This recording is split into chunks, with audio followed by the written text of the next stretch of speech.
Nós, seres viventes, sabemos que toda história tem um começo, as primeiras interações, o primeiro olhar, nada é por acaso. Na manhã da criação, as constelações cantavam um coro, e os servidores celestiais soltavam gritos de alegria. O Senhor é Deus, e eis que o Verbo estava com Deus, e se fez carne e habitou entre nós. A criação é perfeita e bela, e tudo estava feito. Os desejos crescentes das civilizações em conhecer novos lugares, novas cores, novas moradas, foi um ponto de grande movimentação na história que fez o ser humano chegar cada vez mais longe. Eu, Anderson, na criação do documentário, percebi ainda mais a importância do passado na vida de cada um, e com outros olhos, ficou ainda mais claro que o passado é mais que do que simples lembranças, é o nosso ser atual, que nos define e nos torna parte dessa linha do tempo. São Luís, Maranhão, 27 de dezembro de 1955.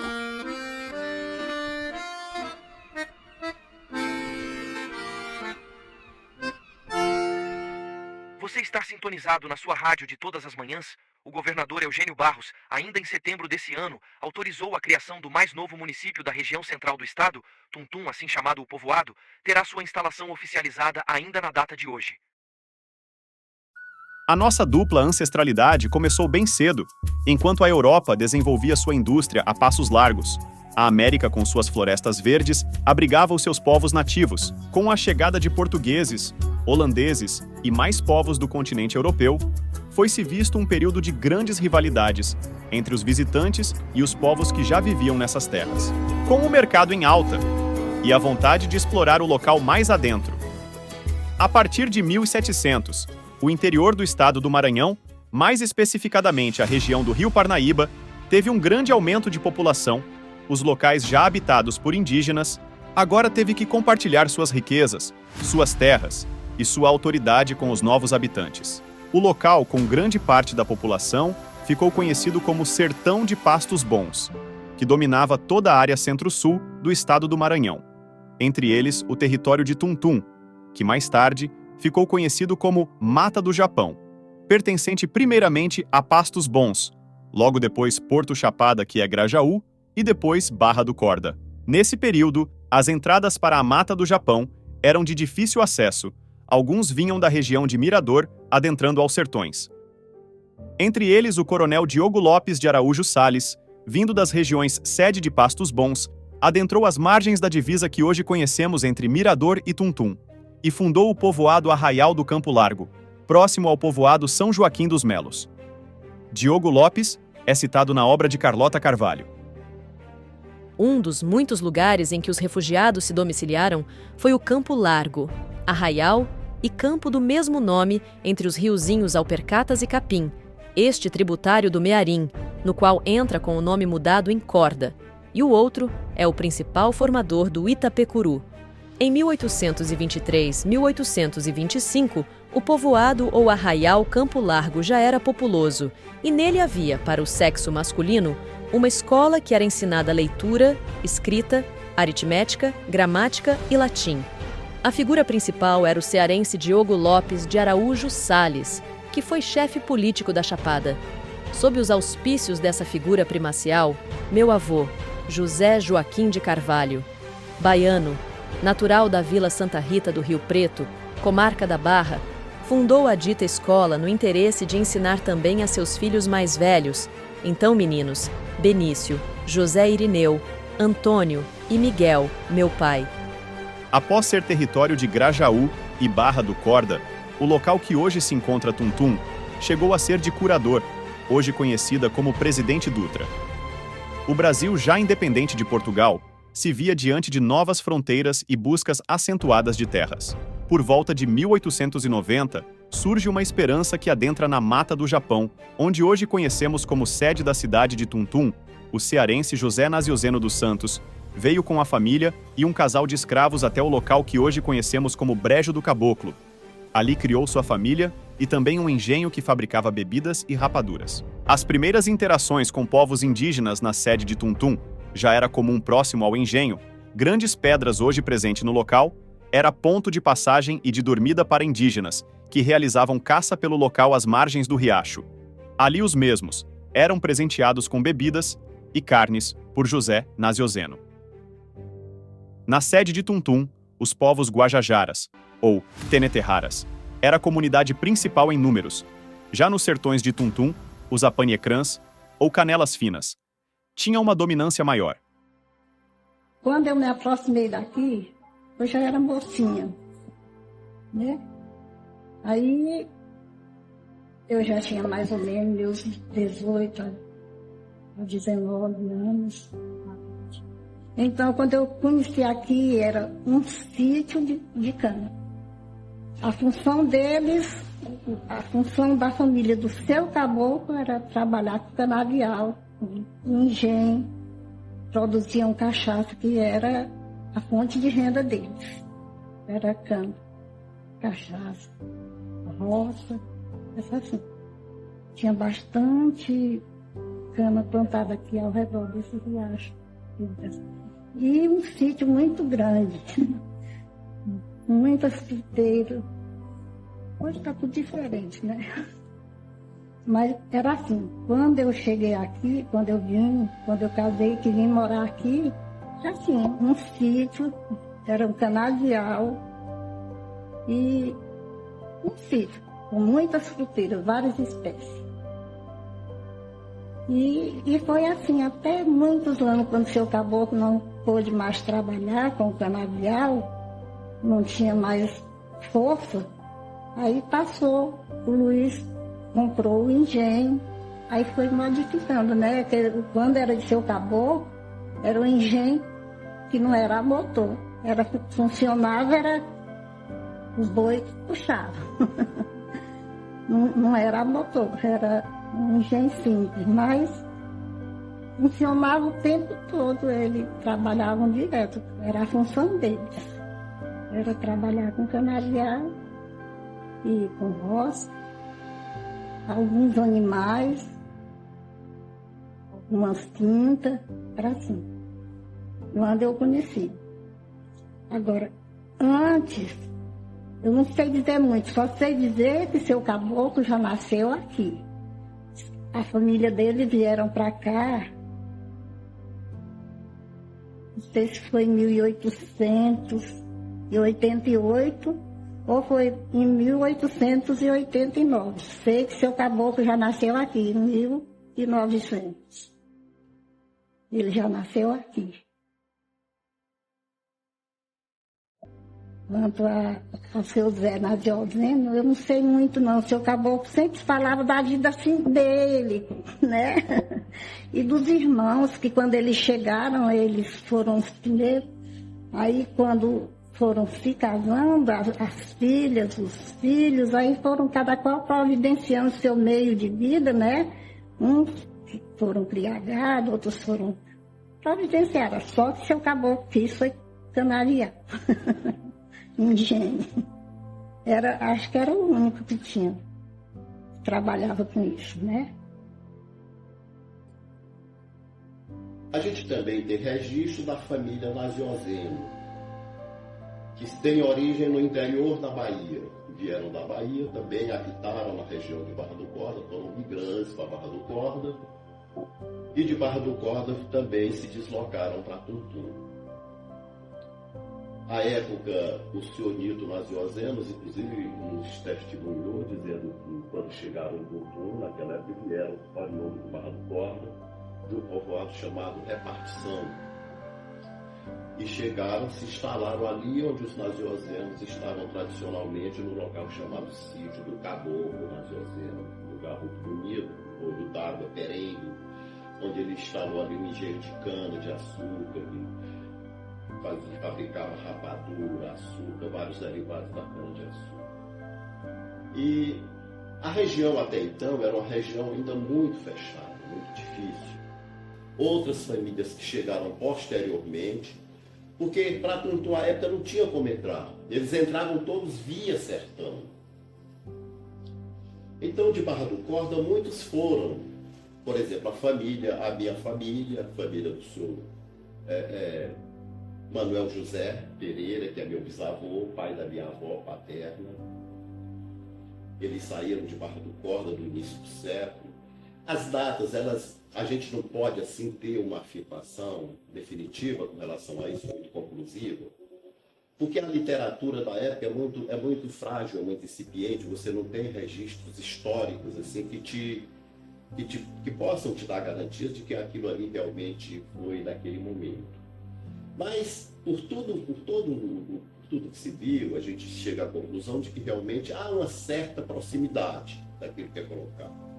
Então meu bisavô chegou ali no início do século, 1902, 1902, por aí, o Manuel José Pereira. Eles se estabeleceram a princípio aí onde é a Rua 12 de Setembro hoje, que era um local que favorecia a moradia em razão do manancial ali do olho d'água da Mucuíba, que fornecia água potável à época. Para eles que estavam se instalando ali, também para os animais. E para animais selvagens, animais bravos, animais silvestres, que também havia muito na região, onças, rebanho de porcos, etc, e muitas aves. Então eles se instalaram ali. Logo depois veio meu avô, que era genro do senhor Manuel José Pereira, casado com a dona Josefa, filha do seu Manuel José. Veio também o meu tio, o irmão do meu avô Manuel Bem-vinda, o meu avô Alípio Bem-vinda, o meu tio Manuel Bem-vinda, que era casado com Dona Maria, que foi casado com o senhor Anúncio, que era casado com Dona Isabel, irmã da Dona Maria e da minha avó. A Dona Maria casada com o finado Anunciado Borges, da família de Borges. Então eles se instalaram aí também, mas logo depois disso aí, no começo do século, entre 1902 e 1903. As informações que a estranha e complicada região da futura Tuntum tinha sido acessada chega a Barra do Corda. Não demora muito para diversas famílias migrarem para essas terras. Aproximadamente em 1902, chegava o casal Manuel José e Alexandrina, ambos protestantes, vinham com suas filhas e genros, ficando próximo ao olho d'água da Mucuíba, uma cacimba localizada no final da Rua 12 de Setembro. Os mesmos deram o nome ao local de Paca. Não demora muito para diversas famílias chegarem nas regiões de Tuntum, ainda no início do século XX, como por exemplo os Carneiros, que ficaram no local que hoje conhecemos como bairro Vila Mata, os Coelhos, os Honórios de Araújo, Correia Lima, Tavares e Viana, Andrades, Moraes, Araújos e Pereiras. E os Correias que fundaram o primeiro comércio de Tuntum, representado por Estevão Correia. Uma das maiores possibilidades é que o nome Tuntum teve seu surgimento nesse período de tempo, do meio ao final do século XIX. São muitos os motivos que ainda são ditos na cultura popular de como surgiu o nome da cidade. Quanto à origem do topônimo Tuntum, ela é meio controversa, porque existem várias versões. E está impregnado no imaginário popular e Tuntum realmente pode ter a origem do barulho da água do riacho Tuntum, né? Alguns moradores antigos ainda vivos relatam que próximo ali à ponte metálica era um verdadeiro cânion. As paredes eram bem paralelas, as paredes que margeavam o riacho Tuntum. E ali tinha uma queda d'água. Então, essa queda d'água fazia esse barulho. E no silêncio da mata, aquele eco ia bem distante, se ouvia ao longe. Posteriormente, esse cânion ele foi destruído para a construção da Igreja Matriz. A Igreja Matriz é construída com pedras das margens do riacho Tuntum, certo? É uma das versões. A outra versão é que, como aqui era uma região muito atrativa pela questão da caça, muitos animais silvestres, os antigos caçadores eles tinham uma técnica de bater um cajado, um pedaço de madeira para atrair a caça. É uma outra versão. Tem também uma versão indígena. Essa parte da zona urbana, ela foi ocupada por índios Temeterrara, os índios Guajajara. Então, fala-se que eles batiam tambores. Portanto, tem várias versões. E nós não podemos desconsiderar nenhuma delas, uma vez que nós não temos um documento ou vestígios que façam nós concluirmos se uma está verdadeira ou equivocada. Mais recentemente, nós encontramos publicações em jornais, na hemeroteca da Biblioteca Nacional do Rio de Janeiro, algumas citações sobre a data do tum-tum-tum. Isso mesmo, não eram apenas 2 pancadas, mas 3. Tum-tum-tum. Eu tenho essas publicações arquivadas. Então, assim, não sabemos ao certo a origem. Tá? O que nós podemos observar que o tum-tum ou o tum-tum-tum, em algum momento, esse topônimo ele prevaleceu em relação a outros topônimos, porque no processo de ocupação da sede, nós tínhamos localidades, como o Alto dos Carneiros, lá na Vila Mata, os Basílios, no entroncamento, o Siriaco, nas imediações do Riacho do Siriaco, ali depois do bairro Mil Réis, tinha as Pacas, a margem direita do Riacho Tum-Tum, aliás, a margem esquerda do Riacho Tum-Tum, onde se estabeleceram os Alves, a família Pai d'Égua. Enfim, em algum momento, o Tum-Tum ele prevaleceu em relação aos outros. As políticas internas da cidade de Presidente Dutra abalavam as estruturas também do governo estadual. No início dos anos 50, Getúlio Vargas volta ao catete democraticamente. Apesar do grande apoio popular, a pressão política foi o limite de Vargas. Em um país de incertezas e a população cada vez maior, políticos de todas as cidades conduzem suas bases eleitoreiras. Em 1954, surge uma peça importante que logo faria parte da história de Tum-Tum, o deputado Eurico Bartolomeu Ribeiro. Dava os primeiros passos, junto ao seu tio Ariston Leda, para emancipar a vila de Tum-Tum. Em 1º de setembro de 1955, aqui nesse prédio na Rua do Egito, em São Luís, que então funcionava como Assembleia Legislativa, era aprovado a Lei de número 1362/55, que criava o novo município de Tum-Tum. A data escolhida como aniversário da cidade foi 12 de setembro, pois neste dia, o então governador Eugênio Barros assinou e decretou a criação da nova cidade, após 3 meses de organização, no dia 27 de dezembro de 1955, na Rua São Raimundo, no local que hoje é localizado a UBS Frei Dionísio Guerra, foi dado a posse ao primeiro prefeito de Tum-Tum, Isaac Ribeiro. Sem Câmara de Vereadores, o prefeito Isaac teve o papel de organizar toda a cidade nos primeiros anos de existência política. Mais famílias chegavam ao local pela única estrada que se tinha acesso. A passagem próxima à igreja do bairro Tum-Tum de Cima serviu para a passagem de inúmeras pessoas por décadas. O local havia ponto de ônibus e hotel. Logo ficou conhecido como Ponto dos Paraibanos. Novas ruas, calçamentos e prédios públicos começavam a surgir em Tum-Tum, assim como a construção de igrejas e comunidades religiosas, como a Igreja Católica que teve sua conclusão em 1959. No mesmo local já foi colocado um campo de futebol e também uma casa que servia como escola mecânica.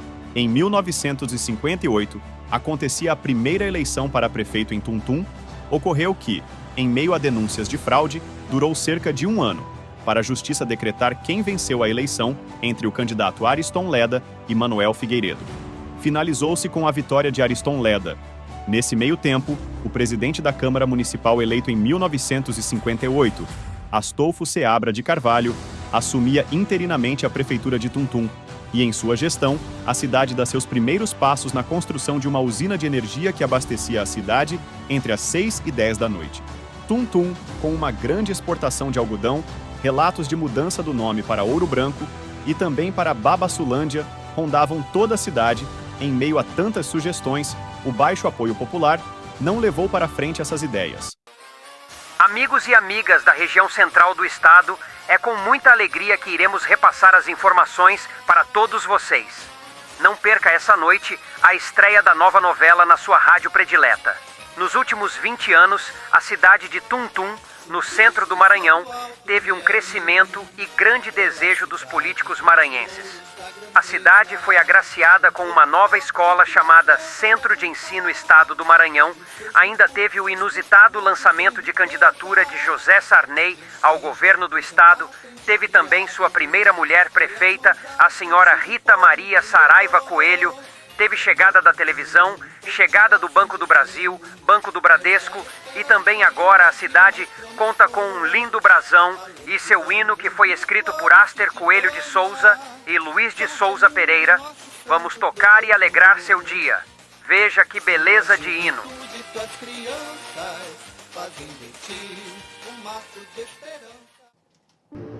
Criada a partir de um projeto também do deputado Eurico Ribeiro, figura que aqui agora eu ressalto, injustiçada historicamente, aqui na nossa cidade, merecia ser lembrado. Havia uma praça Eurico Ribeiro, onde atualmente fica o SAMU, ninguém mais reconhece aquela praça. Então é muito pouco para alguém que fez muito pelo município de Tum-Tum. Ele criou o projeto também, apresentou o projeto, ele é natural de Pedreiras. Ele era de 1928, salvo engano, quando ele tinha 5 anos, em 1933, o rio Mearim sofreu uma grande cheia. E a cidade de Pedreiras, da qual ele era natural, e seu pai, um comerciante destacável, perdeu praticamente tudo devido à enchente. E ele ainda criança, há relatos que ele jurou de entrar no mundo da política para resolver o problema das cheias que traziam tantos prejuízos para as populações ribeirinhas do Mearim. E ele ingressou na política no início dos anos 50. Ele era promotor público, muito jovem, e caiu nas graças de uma grande liderança do interior do estado do Maranhão, que era o líder Quilom Lobo, da cidade de Coroatá, que o lançou à política. E ele não queria, ele tinha receio, porque ele era jovem, mas ele não tinha patrimônio para entrar no universo político. E Quilom Lobo assegurou esse financiamento dessa campanha, garantiu apoio a ele. E Quilom Lobo morre antes da eleição. E ele quis desistir. Mas os apoiadores de Quilom Lobo honraram o compromisso que o velho líder tinha deixado, que era de fazer de Eurico um deputado estadual. E aí é o homem que vai criar o projeto de emancipação e, mais tarde, o projeto da barragem do Rio Flores, com o propósito de evitar as cheias nas cidades ribeirinhas, nos municípios do médio e baixo curso do Rio Mearim. Então, tinha esse propósito, depois tramitou muitos anos no Congresso, e até que no início dos anos 80, ela começou a ser construída, e com a construção, o município de Tum-Tum foi muito impactado, porque grandes povoados do norte do município, a exemplo do Alto do Coco, que tinha aí em torno aproximadamente de 2.000 habitantes, naquela época praticamente ficou submerso, assim como tantos outros pequenos povoados, vilarejos, né? Povoados também lá do município de Joselândia, como é o caso da Generosa, que todo mundo teve que sair praticamente, e muitos vieram para Tum-Tum. Desses atingidos pela barragem, que eles eram popularmente conhecidos como alagados, muitos vieram para a cidade de Tum-Tum, muitos, de certa maneira, contribuíram para um inchaço urbano, porque não havia infraestrutura para receber tanta gente naquele momento. E a partir onde os bairros da vila, né, vão crescer e cria-se a Vila Luizão, né, o nome do saudoso ex-prefeito Luiz Coelho Batista. Ele é filho aqui de Brejo Paraibano, São Domingos, mas ele faz a vida política dele aqui. Se tornou prefeito e dá nome à Vila Luizão. Então houve assim, um crescimento muito desordenado de Tuntum nos anos 80, devido à construção da barragem. É bem verdade que os moradores eles eram indenizados, mas essas indenizações elas não tinham critério muito técnico, né? Alguns proprietários também não quiseram nem ser, poucos proprietários não quiseram ser indenizados, mas muitos tiveram que sair. Foi uma obra que causou muito impacto, porque além de deixar muitos povoados submersos, eles também submergiu as identidades daquelas populações ribeirinhas. Pessoas que tinham uma vida ali, o umbigo enterrado ali, tiveram que arrumar as tralhas e sair. Né? Há relatos de moradores chorando, agarrados às grades do caminhão de mudança. Então, uma obra que causou um crescimento na zona urbana muito desordenado. A barragem do Rio Flores seria para ajudar, segurar um pouco a água do Rio Flores, né? Que era um riachinho, né, na época, para evitar as enchentes da região de Pedreira, Trizidela do Vale, né? Então, naquela época, dava muita enchente pesada para aquela região. A barragem foi criada com esse intuito. Eles falavam até que essa barragem poderia servir até para uma hidrelétrica, para irrigação. Só que o governo nunca olhou para esse lado aí, principalmente da irrigação. Por quê? Porque as pessoas foram indenizadas na época, os ribeirinhos, né? Foram indenizados, mas os proprietários que tinham terra lá na beira do Rio Flores continuaram com as terras, mesmo sendo indenizados. Então não teve como entrar pessoas para trabalhar lá fora eles, tá certo? Eu morava num lugar chamado Generosa, que era um povoado grande, um povoado que tivesse, eu acredito que tinha no mínimo umas 1.500 pessoas, falando de pessoa, família, talvez umas 600 famílias, não tenho esse dado exato. Bom, mas era um povoado bem desenvolvido, assim, não era desenvolvido porque naquela época nada era desenvolvido, né? Mas morava muita gente, era um lugar bom, excelente. Eu adorava morar lá.